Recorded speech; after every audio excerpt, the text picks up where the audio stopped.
Ladies and gentlemen, hello and welcome to Unit Lost. I am Stylosa, and yesterday we got the news that Season 8 is ending. So these are the dates for the end of Season 8 competitive. It is February the 25th at 4 p.m. Pacific time, and yeah, so I think that's basically midnight GMT and like 1 a.m. in Europe. So, or well, in most of Europe. So, all right, let's talk about Season 8. So, have you met your goals? Like, I do this quite a lot, and at the start of every competitive season, it was like, hey, what are your goals? These are my goals. My goals for the season were to play more on Stylosa.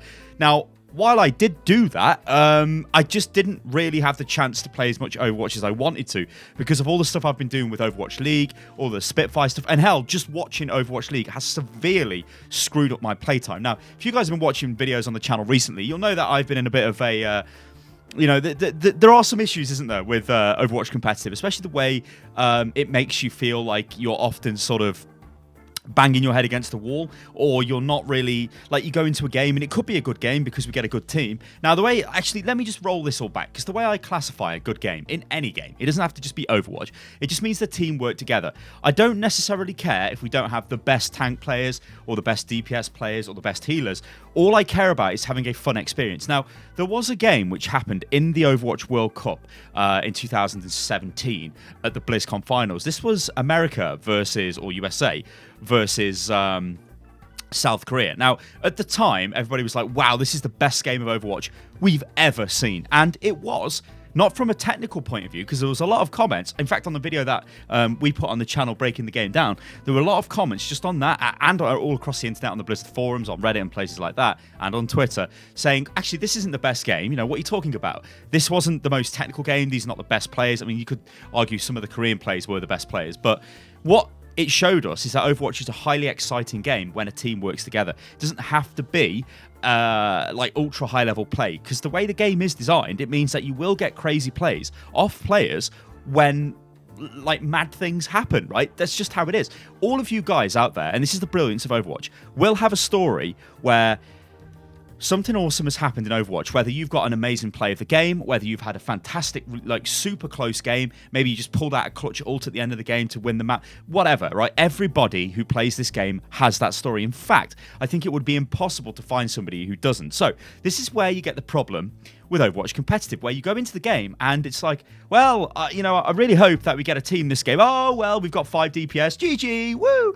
And then I just do whatever. I mean, I've been playing competitive on State Bake this morning before recording this video.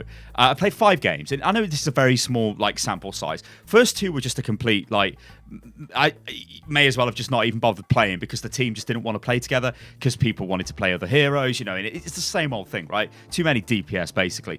The next 3 games, though, were okay. Like, they weren't, like, I wouldn't say they were awesome, but they were okay games. They were kind of close. Everybody sort of picked a hero which worked together to form a team, and it was all good. And it's like, well, you know, this kind of restores my faith in Overwatch.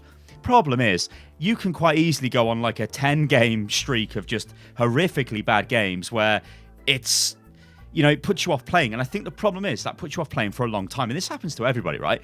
So let's just take a look at what my goals were for Season 8. Now, they were simple. They were just, can I get Stylosa into top 500 properly? I never played enough to even get anywhere close to that. In fact, I don't think Stylosa even got into GM. I think it was 3,990, and then it decayed because I went to the US for the opening week, I believe, of Overwatch League, and then I didn't really get a chance to play it again because before I knew it, I was back out there again. I still do have my secretive account, which I did the placement games on that and maybe played 20 or so games throughout the season on that. So again, not huge numbers. We're not talking like hundreds and hundreds of games like I used to play. Well, I mean, that's just like a consequence of all these other things that I do these days. But that account, I think when I last looked at it, it was like 4,170-ish, something like that, with a season high of like 4.250-ish. 53, I think it was 4,253, something like that. But it's not enough like sample size of games. It's not like 100 games to really get like where I am in that season. So like, I don't know. Like, I honestly don't know what to say to you guys. I failed in my goals this season because I just didn't find the time. I mean, but here's the thing, right?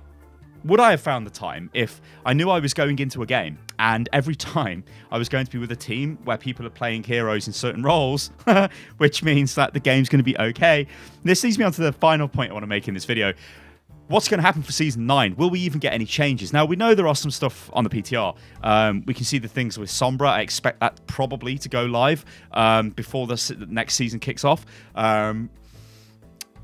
The Hanzo changes possibly. Whenever we see those, maybe they'll make it, or they'll be early season. We'll probably get a new hero at some point in Season 9. So there's all these things which are going to add into competitive. But the underlying issue is we don't have a guild system. And you know what? This is going to sound completely mental. But I honestly had a dream last night that I was watching a developer update and it was guilds. It was Overwatch watch points. These are guilds and you can build teams. And I you know when you wake up from a dream and you think it's real? Like, that happened to me. If that isn't me going insane, then I don't know what is. Fact is, this game needs some goddamn love, ladies and gentlemen. We need to have a way of playing competitive so it's not a mess, because I've started playing other games now, and I was very, very much the guy who just played Overwatch. That's all I did. I just played Overwatch, right? If I had a bad game, whatever, I'd play another game. If I had a bad game, if I had 5 bad games, whatever, I'll play another game. If I had 10 bad games, I might moan on Twitter, then I'd play another game. But like now, I'm finding myself not really doing that. I'm finding my habits around Overwatch have really changed. Like, I'm going from this guy who wants to play loads competitive to somebody who like supports Overwatch League teams. Like, obviously I really like London Spitfire, so I'm supporting Overwatch League. I'm watching all of the games. I like watching New York as well. I think they're an excellent team. Houston are an awesome team as well, and so are LA Valiant as well. And I like watching Philadelphia. Basically, I like watching all the teams apart from like Mayhem and maybe San Francisco Shock, because Boston are good. Anyway, whatever. I like Overwatch League. That takes loads of my time up. But when I go in to play Overwatch, like, I want to get that critical, that key Overwatch experience. I go in and I'm like, could be a good game, could be a bad game. I could play Fortnite and know that I will get an interesting hour of gameplay. Or I could play other games, you know, maybe I could dabble in PUBG or do whatever. And it's like, yeah, when I do that, I know that I'm going to get an hour's worth of decent play. With Overwatch, I could get 10 minutes of good play and then 50 minutes of bad play, or I could get an hour of good play. We just don't know. It's just like a total gamble. Let me know anyway, guys, what your goals were for Season 8 and if you met them and if you intend to play in Season 9. I've been Stylosa, guys. This is Unit Lost. If you enjoyed the video, then like the video, subscribe to the channel, and I will catch you guys on the next one. Toodaloo.